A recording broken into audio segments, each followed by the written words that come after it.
qəbul olunmuş tövbə haqqında müəyyən fikirlər var ki, istəyirəm o ayələri, o fikirləri sizin nəzərinizə çatdıram.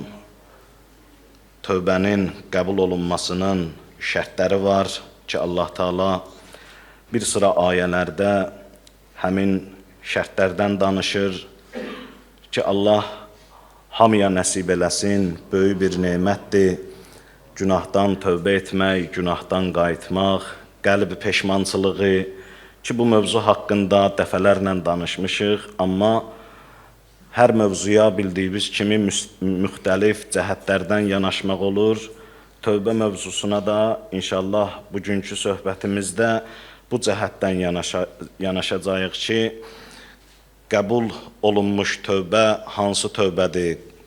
Tövbənin qəbul olmasının ümumiyyətlə şərtləri nədir?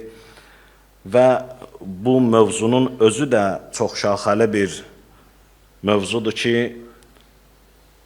ayə və hədislərə əsasən inşallah bir cəhətindən bu mövzuya yanaşacağıq ki, insanın tövbəsi nə zaman faydasız olur, mənasız olur. İnsan düzdür, tövbə eləyir, qayıdır, amma onun tövbəsinin bir faydası olmur. Necə ki, bir adam oruç tutur, amma oruç tutduğu vaxt günah edəndə onun tutduğu orucunun heç bir mənası və faydası olmur. Allah nəsib eləyib insana ki, tövbə eləyib, qayıdıb, ibadətə, itaətə, şükürlər olsun. Allah müəyyən fəzilətlər də bizə bəxş eləyib ki, öz evində bizi görüb, görmək istəyib və biz də gəlmişik Allahın evində hazır oluruq, namaz qılırıq, ibadət eləyirik. Bu özü tövbənin bir təzahürüdür. Allah qismət eləyib, ziyarətlərdə olmuşuq ki, görünür ki, biz tövbə etmişik və Allah yoluna qayıtmışıq.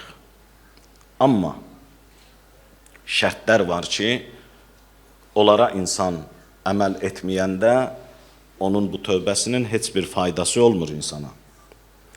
Birinci şərti budur ki, insan bu tövbəni, bu imanı axıra qədər qoruyub saxlaya bilər. Yəni, imanla çalışa ki, dünyadan gedə. Çünki imanla dünyadan getmək özü bir mühüm məsələdir. İmana gəlmişsən, imandasan, şükürlər olsun, amma imanla dünyadan getmək hələ ikinci bir məsələdir. Çoxları imana gəlib, amma imanda qala bilməyib. İblis özü 1000 illər Allaha ibadət eləmişdi, amma axıra qədər ibadətdə qala bilmədi.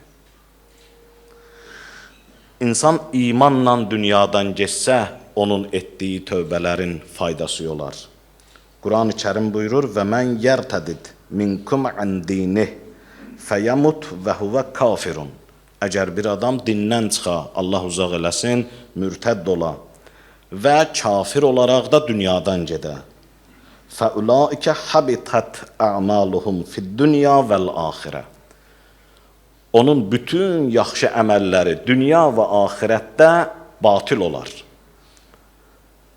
Yəni, çox yaxşı işlər görüb,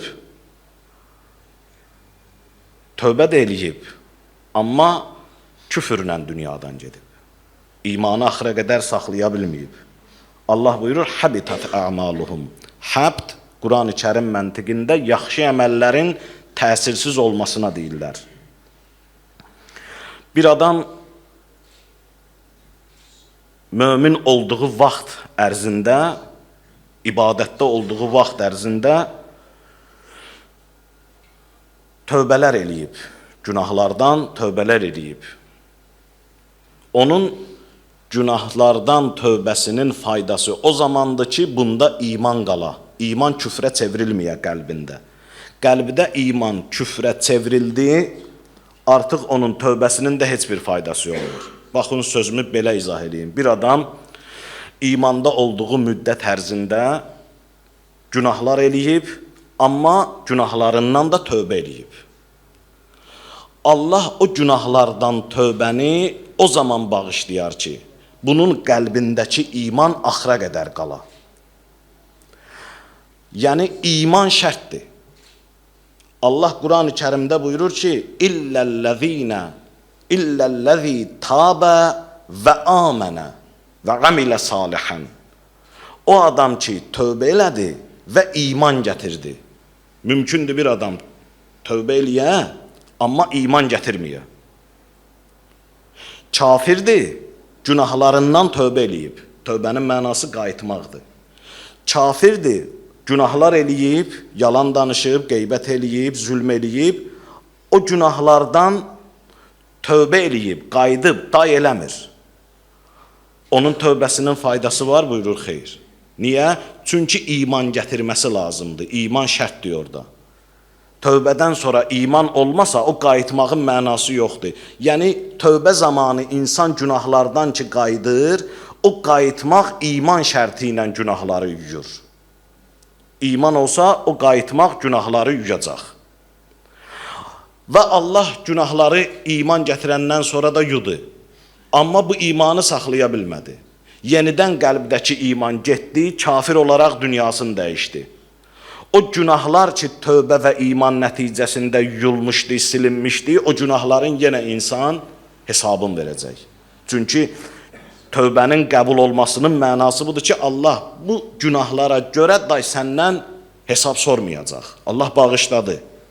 Amma Allah buyurur, şərtim var. Düzdür, günahlardan qayıtmısan, day eləmirsən, amma iman gətirməyin lazımdır. Düzdür, iman gətirmirsən, axıra qədər qorumağın lazımdır.